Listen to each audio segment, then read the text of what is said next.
Existe algo que a maioria das pessoas nunca vai entender sobre o caminho que você está trilhando. E não é por falta de inteligência, é por falta de experiência com o tipo de silêncio que você aprendeu a habitar. Parar de tentar resolver sozinho o peso de ser mal compreendido, atacado e testado é o primeiro passo para voltar ao seu eixo. Foi exatamente para curar essa dor, de carregar um nível de consciência que poucos ao seu redor conseguem medir, que eu condensei todo o mapa na trilogia As Três Chaves da Vida Próspera. O link está aqui embaixo, no comentário fixado. Não é sobre comprar um curso, é sobre acessar a frequência que você perdeu. Se você sente o chamado, o link está no comentário fixado. Agora, preciso que você fique aqui comigo por alguns minutos, porque o que vou te mostrar vai reorganizar a forma como você entende tudo o que aconteceu com você até hoje. Existe uma arquitetura invisível que governa a realidade, e ela não se preocupa com a opinião de ninguém. Ela simplesmente funciona. Desde antes de você tomar sua primeira respiração, havia algo tecido no seu campo energético que não pode ser removido por inveja, por sabotagem, por rumores, por silêncio forçado ou por qualquer outro instrumento que seus atacantes tentaram usar. Esse algo é o que eu chamo de hierarquia vibracional, e ela não precisa do seu consentimento para funcionar, assim como a gravidade não pede licença antes de puxar uma pedra para o chão. Você não escolheu ter essa frequência, você a ganhou. Ganhou em cada noite que passou em silêncio quando poderia ter gritado. Ganhou em cada momento que escolheu não descer ao nível daqueles que tentaram te diminuir. Ganhou em cada dor que atravessou sem se tornar a dor. Isso é refinamento. E refinamento deixa marcas que o universo reconhece, mesmo quando nenhum ser humano ao seu redor reconhece. E quando essa energia toca a matéria, quando esse refinamento se transforma em frequência corporal, a neurociência começa a oferecer algumas pistas interessantes sobre o que acontece. Pesquisadores que estudam a resposta do sistema nervoso autônomo a situações de ameaça percebida sugerem que indivíduos com histórico de exposição prolongada ao estresse e à adversidade, que passaram por processos profundos de ressignificação emocional, desenvolvem respostas neurológicas que diferem daquelas de pessoas que nunca foram submetidas a esse tipo de pressão.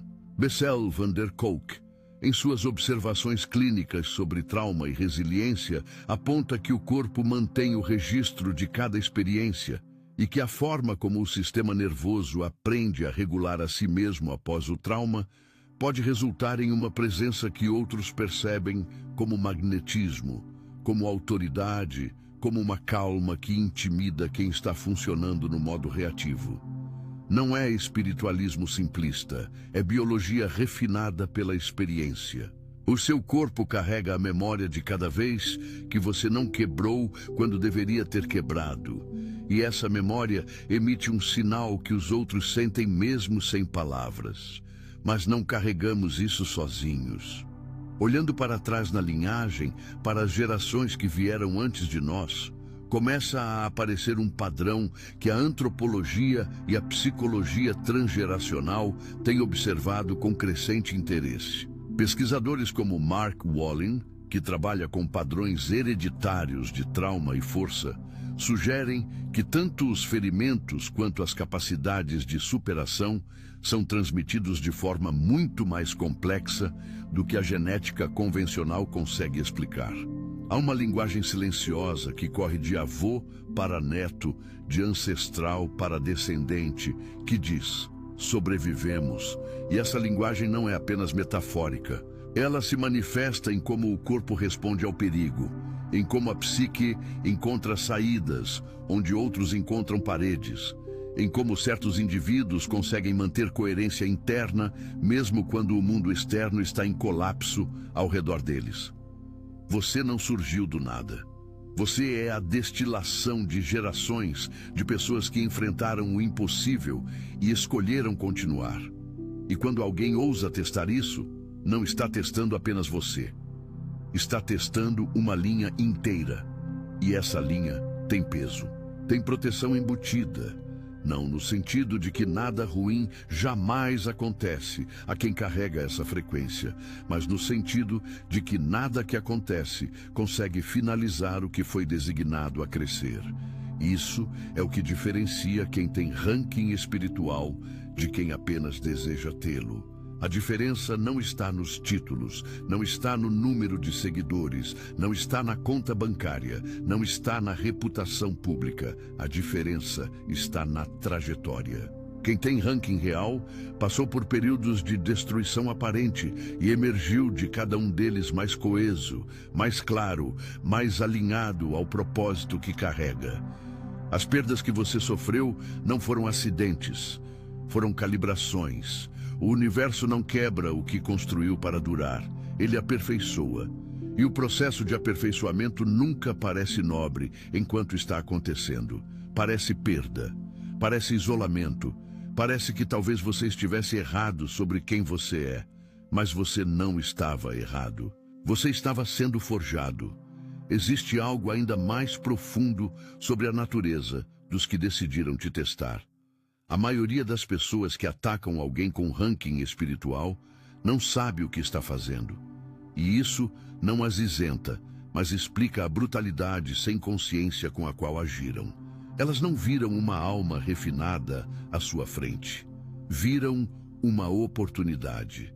Viram alguém que não estava gritando e concluíram que não havia resistência. Viram paciência e chamaram de fraqueza. Viram silêncio e chamaram de medo. Viram gentileza e chamaram de ignorância. E então avançaram com a confiança de quem nunca encontrou uma parede que não cedeu. Só que você não era uma parede. Você era uma frequência que elas nunca tinham encontrado antes. E elas não tinham ferramentas para medir o que não conseguiam ver. Como um campo magnético que desvia objetos sem precisar tocá-los, sua presença fazia algo que elas não conseguiam controlar. E isso as assustava mais do que qualquer confronto aberto poderia. E quando essa frequência é desafiada, algo começa a se mover no campo invisível que separa a intenção da consequência. A física quântica, ainda em estágios iniciais de exploração sobre campos informativos, sugere que toda a ação carrega um registro, uma assinatura energética que não desaparece simplesmente porque o ator escolhe fingir que nunca aconteceu. O que a tradição espiritual chama de lei kármica e o que a física chama de conservação de energia apontam para o mesmo fenômeno observável. Nada se perde, tudo se transforma.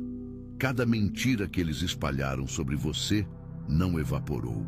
Ela continuou circulando, e enquanto circulava, começou a revelar o padrão de quem a originou. Cada tentativa de bloquear seu caminho deixou uma marca energética na intenção deles, não em você. Cada olhar de inveja transmitiu um dado sobre o estado interno deles que o campo ao redor de vocês dois registrou com precisão imparcial. Você não precisou fazer nada. O sistema fez o trabalho. No corpo deles, isso se traduz como um desgaste que não tem explicação lógica imediata.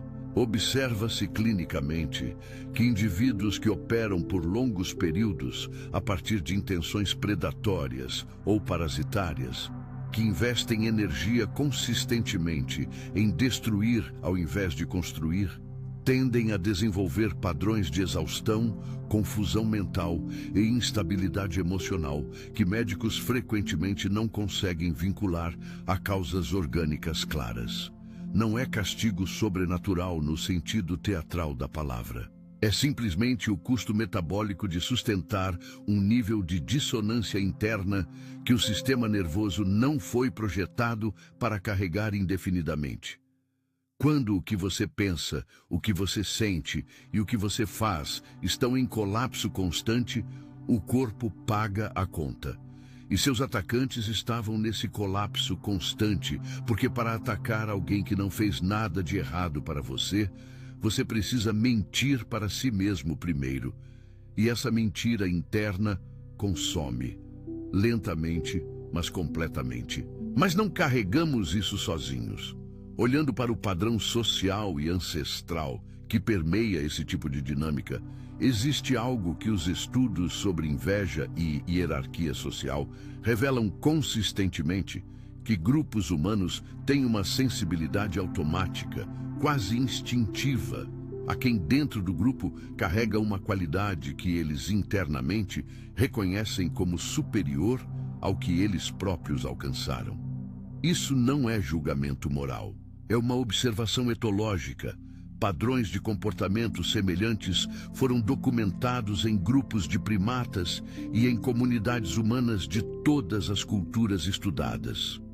A inveja não é sobre ódio consciente, é sobre o confronto involuntário com o espelho do próprio potencial não realizado. Quando seus atacantes olhavam para você, eles não viam apenas você. Viam o que poderiam ter sido se tivessem feito escolhas diferentes, se tivessem suportado a dor em vez de fugir dela, se tivessem refinado a si mesmos em vez de sabotarem os outros. E essa visão era insuportável. Por isso, atacaram. Não porque você era uma ameaça real, mas porque sua existência era um espelho que eles não podiam quebrar sem se despedaçar junto. E aqui começa o segundo movimento desta história, porque até agora eu falei sobre o diagnóstico, sobre a natureza do ataque e sobre quem eram os atacantes. Mas agora preciso falar sobre você, sobre o que estava acontecendo dentro de você enquanto tudo isso se desenrolava. Porque é aí que a transformação realmente vive, não no colapso deles, mas no que estava nascendo em você no exato momento em que eles achavam que estavam te destruindo. Enquanto eles moviam peças em um tabuleiro que achavam que controlavam, algo dentro de você estava acordando. Não dramaticamente, não com fanfarra, acordando da forma como o sol sobe, de forma inevitável, gradual e absolutamente irreversível. Essa forma de acordar tem uma textura específica que quem passou por ela reconhece imediatamente. É o momento em que você percebe que não quer mais provar nada. Não para eles, não para os outros, não para as versões mais antigas de você mesmo que ainda carregavam a necessidade de ser visto e validado. É o momento em que o silêncio deixa de ser uma estratégia e se torna simplesmente quem você é. E é exatamente nesse ponto que a frequência muda de forma mais audível para o campo ao redor de você. A neurociência aponta que pesquisadores observaram padrões de coerência neurológica, onde o ritmo cardíaco, a atividade elétrica cerebral e a resposta galvânica da pele se sincronizam de formas que parecem correlacionadas a estados de profunda clareza interna e aceitação.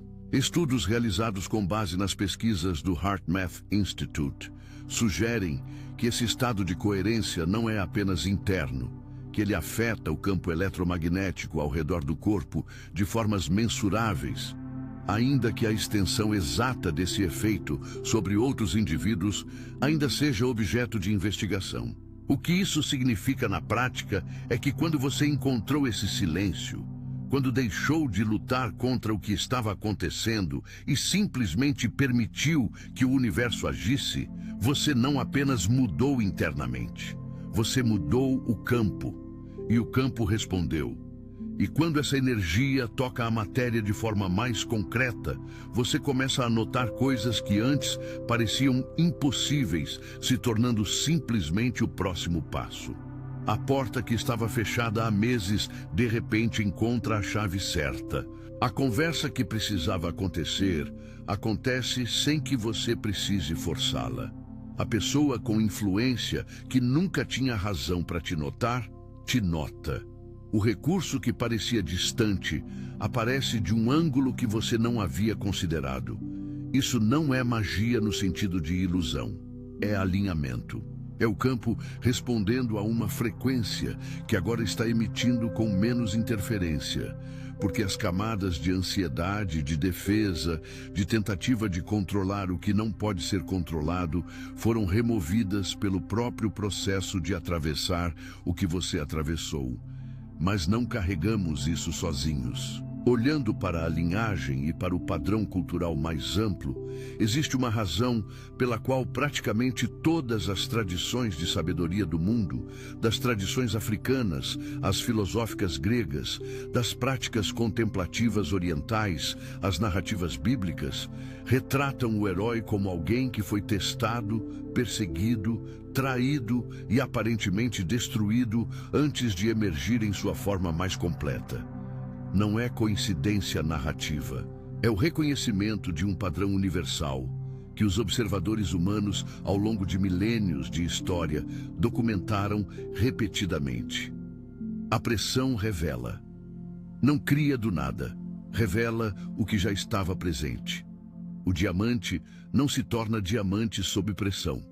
O carbono, que já tinha a estrutura molecular certa, se torna diamante sob pressão. E o que seus atacantes fizeram, sem querer, foi aplicar a pressão que revelou o que você sempre foi. Eles não te transformaram em algo que você não era. Eles revelaram algo que você ainda não havia sido forçado a mostrar. Se isso ressoa com algo que você sentiu, mas nunca conseguiu articular, guarda este momento, porque o que vem a seguir é ainda mais importante. O processo de revelar o que você sempre foi não é indolor.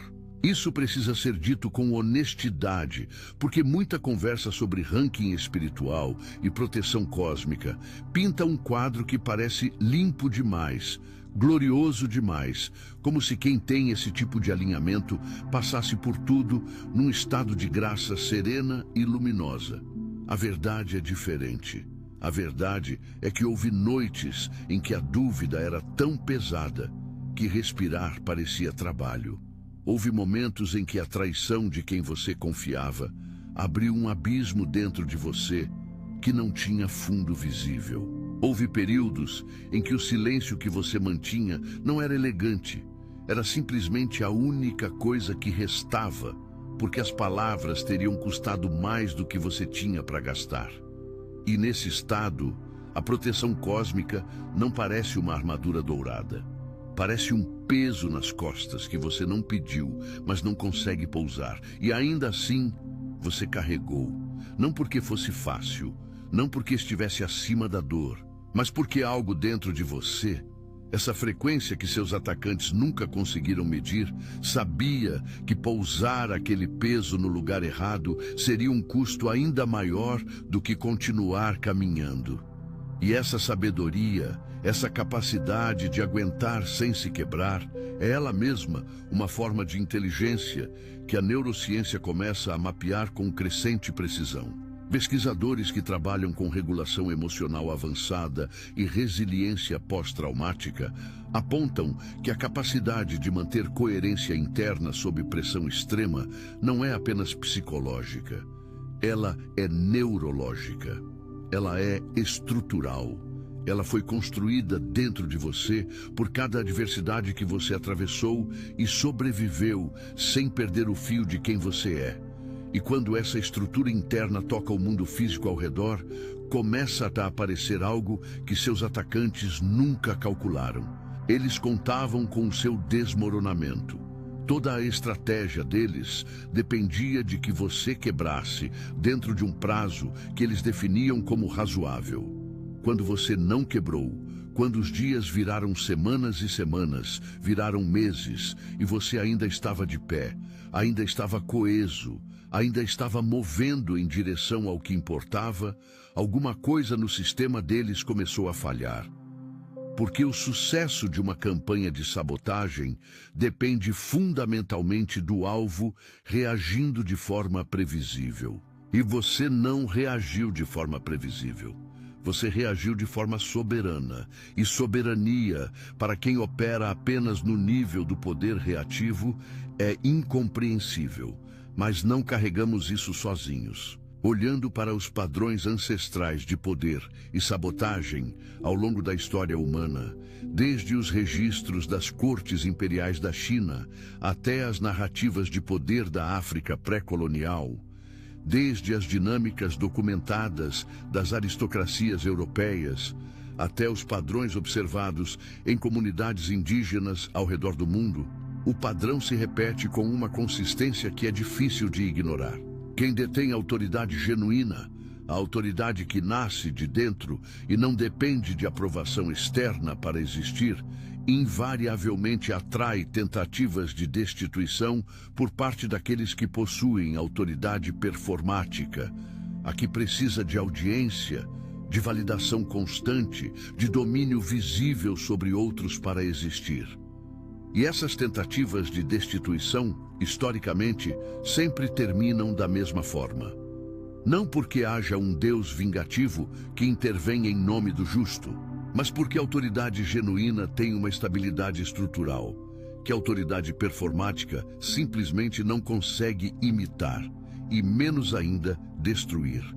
Existe algo ainda mais profundo sobre o momento em que a maré vira. A maioria das pessoas que passou por esse tipo de experiência descreve um momento específico, não dramático, não marcado por nenhum evento externo extraordinário, em que algo simplesmente assenta. Uma espécie de silêncio interno, que não é ausência, mas presença. Um momento em que a questão de se você vai superar deixa de existir como questão, não porque você se convenceu, mas porque você simplesmente sabe. E esse saber não é arrogância. É o tipo de certeza calma que vem de ter ido ao fundo e descoberto que o fundo sustenta. Pesquisadores que trabalham com experiências de pós-crescimento traumático, um campo ainda em desenvolvimento, mas com achados consistentes em múltiplas culturas, sugerem que esse tipo de conhecimento incorporado, essa certeza que vem de dentro do corpo e não apenas da mente racional, tende a aparecer em indivíduos que passaram por adversidades severas, sem fragmentar sua identidade central. Não é apenas resiliência no sentido de voltar ao que era antes. É metamorfose. É emergir em uma versão de si mesmo que não existia antes da pressão. E quando essa nova versão começa a operar no mundo, o mundo responde de formas que aqueles que ainda estão no padrão antigo simplesmente não conseguem explicar. Oportunidades que parecem chegar sem esforço visível. Conexões que surgem com um timing que a estatística convencional considera improvável. Uma clareza nas decisões que elimina o ruído que antes tornava cada escolha uma agonia. Uma facilidade em dizer não que não parece fria, mas limpa. E uma capacidade de dizer sim que não parece ingênua, mas precisa. Seus atacantes veem isso acontecer e não conseguem entender, porque eles estão procurando a explicação no esforço visível, na estratégia explícita, na manobra calculada. E não estão encontrando, porque a força que move isso não está no nível que eles conseguem observar. Mas não carregamos isso sozinhos. Olhando para o padrão social e coletivo que envolve essa transformação, há algo que precisa ser dito sobre os que assistiram. Não apenas os que atacaram ativamente, mas os que observaram em silêncio. Os que sabiam o que estava acontecendo e escolheram não intervir. Os que ouviram as mentiras e não as questionaram. Os que sentiram a injustiça e a deixaram passar porque o custo de se posicionar parecia alto demais. O universo não diferencia com precisão cirúrgica entre o perpetrador e o espectador que habilitou. A tradição espiritual é consistente nesse ponto em quase todas as culturas estudadas. Quem sustenta o espaço para a iniquidade, ainda que apenas com o seu silêncio, participa energeticamente do que acontece naquele espaço. E as consequências não chegam apenas para os que agiram, chegam também para os que escolheram não ver. Isso não é vindita, é equilíbrio. O universo não opera a partir de uma lista de punições. Ele opera a partir de princípios de coerência. E quando um padrão de ação está em desalinhamento com a verdade, o sistema naturalmente se move em direção à correção. Não porque alguém pediu, não porque a vítima desejou, mas porque é isso que sistemas coerentes fazem. Eles se corrigem. O corpo faz isso com infecções. O ecossistema faz isso com desequilíbrios. O campo relacional faz isso com violações energéticas. E quando a correção chega, ela não tem cara de punição do ponto de vista do sistema. Ela tem cara de reequilíbrio. Para quem está sendo reequilibrado, porém, ela pode sentir como o pior período de sua vida. E aqui chegamos a um território que poucos têm coragem de habitar com honestidade. A questão da compaixão. Não a compaixão barata, que pede que você finja que o que aconteceu não aconteceu. Não a que pede que você abrace os que te machucaram antes de eles terem feito qualquer trabalho interno real. Mas a compaixão profunda, a que reconhece que os que te atacaram também estão presos em algo que os consome. Que o padrão que usaram contra você é o mesmo padrão que está os destruindo internamente há muito mais tempo do que você. Que a inveja que eles te endereçaram não começou com você. Começou com eles mesmos, com a relação deles com o próprio potencial desperdiçado, com as escolhas que fizeram por medo e que agora os assombram em forma de ressentimento projetado para fora. Você não precisa perdoar no sentido de absolver. Mas entender a raiz do que produziu esses seres pode te libertar de carregar qualquer resquício de personalização do que fizeram. Eles não te escolheram porque você era fraco. Te escolheram porque sua frequência revelava a deles por contraste. Isso era insuportável para eles. Existe algo ainda mais profundo aqui, e prometo que vale a pena ficar. Quando você começa a ver seus atacantes não como inimigos cósmicos designados a te destruir, mas como almas que escolheram um caminho de compressão enquanto você escolheu um caminho de expansão, algo muda no seu próprio campo. A tensão que ainda existia em torno dessa história começa a dissolver. Não porque a história deixou de ser real, mas porque você deixou de precisar que ela termine de uma forma específica para você estar bem. Você já está bem. Você está bem antes de saber o que aconteceu com eles. Você está bem independentemente de eles terem compreendido o que fizeram. Você está bem mesmo que a justiça visível e performática nunca apareça do jeito que o ego gostaria de ver. E esse estado de bem-estar, que não depende de nenhuma resolução externa, é, ironicamente, o estado que mais rapidamente acelera as correções que o universo já estava processando. Porque o universo não trabalha a partir da sua necessidade de vingança. Trabalha a partir da sua coerência.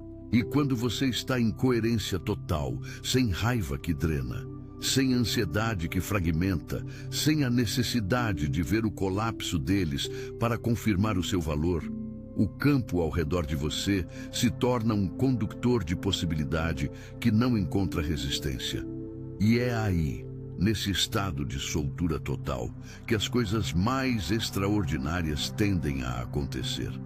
Não porque você manifestou ativamente, mas porque você finalmente parou de bloquear o que já estava se movendo em sua direção.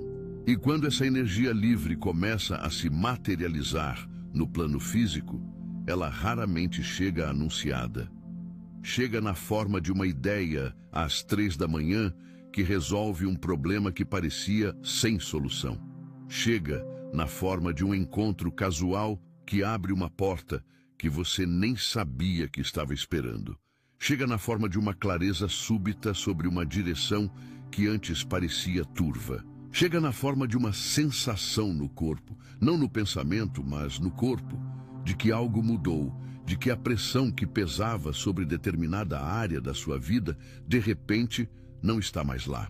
Pesquisadores que estudam a intuição como um sistema de processamento de informação paralelo ao racional, sugerem que esse tipo de percepção somática, essa inteligência corporal, é com frequência mais rápida e mais precisa do que a análise consciente, especialmente em indivíduos com alta capacidade de regulação emocional.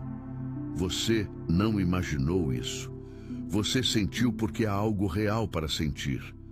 Mas não carregamos isso sozinhos. E olhando para o coletivo dos que atravessam esse tipo de jornada, começa a emergir algo que pode ser o presente mais inesperado de tudo o que aconteceu.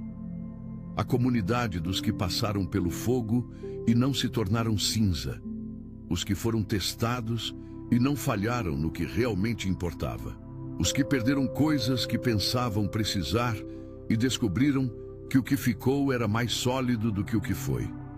Esses indivíduos reconhecem uns aos outros de uma forma que não precisa de muito palavreado. Há um reconhecimento silencioso, uma frequência compartilhada de compreensão que cria vínculos mais profundos do que qualquer aliança construída em tempo de paz jamais poderia criar. E esses vínculos se tornam parte da rede de suporte que o universo usa para conduzir as correções e os presentes que fazem parte do seu caminho a partir daqui. Existe algo ainda mais profundo sobre o que significa carregar rank espiritual no mundo contemporâneo. E é aqui que a maioria das conversas sobre esse tema falha, porque fica na glória do protecionismo e não chega à responsabilidade. Ter rank não é um privilégio passivo, é uma responsabilidade ativa.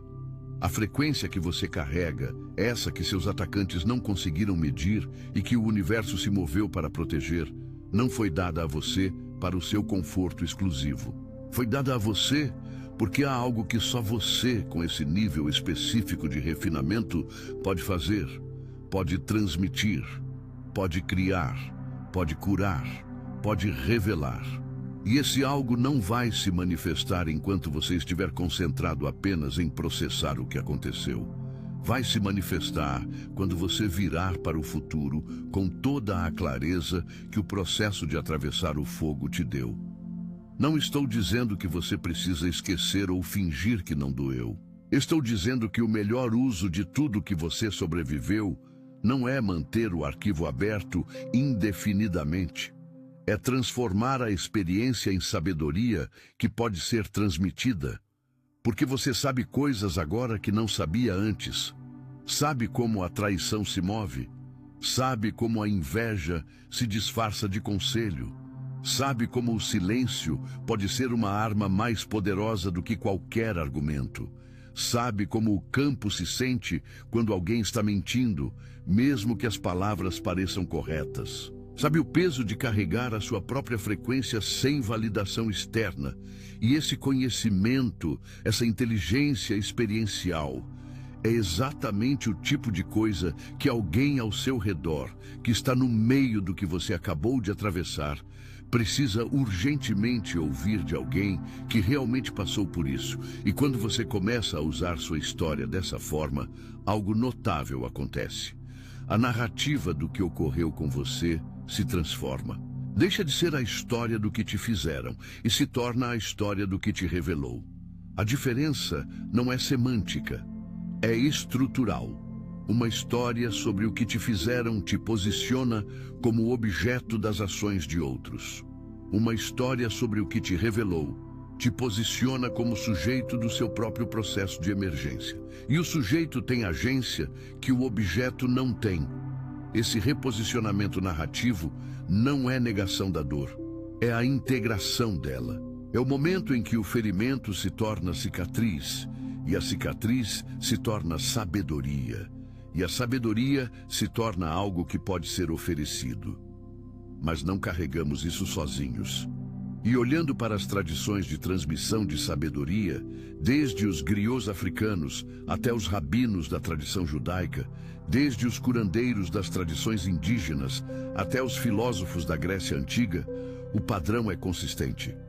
A sabedoria que tem mais poder transformador no mundo não é aquela que vem de textos e teorias abstratas. É aquela que vem de alguém que viveu o que está transmitindo. A credibilidade que o sofrimento refinado cria não pode ser fabricada, não pode ser comprada e não pode ser destruída por ninguém que não tenha a autoridade de quem a ganhou. Os que tentaram diminuir o seu nome não tinham essa autoridade. E por isso, por mais que tentassem, a destruição que desejavam para você nunca conseguiu se sustentar. Porque não era real, era projeção. E projeção não tem estrutura própria. Se dissolve quando a luz incide sobre ela. E agora preciso falar sobre os sinais, porque existem sinais que poucos percebem, marcos no caminho que indicam que a transformação não está apenas começando, está se consolidando. E reconhecer esses sinais não é vaidade, é navegação. É como um piloto reconhece pontos de referência numa rota conhecida, não para se gabar de onde está, mas para saber que está no caminho certo. O primeiro sinal é a mudança na qualidade do silêncio interno.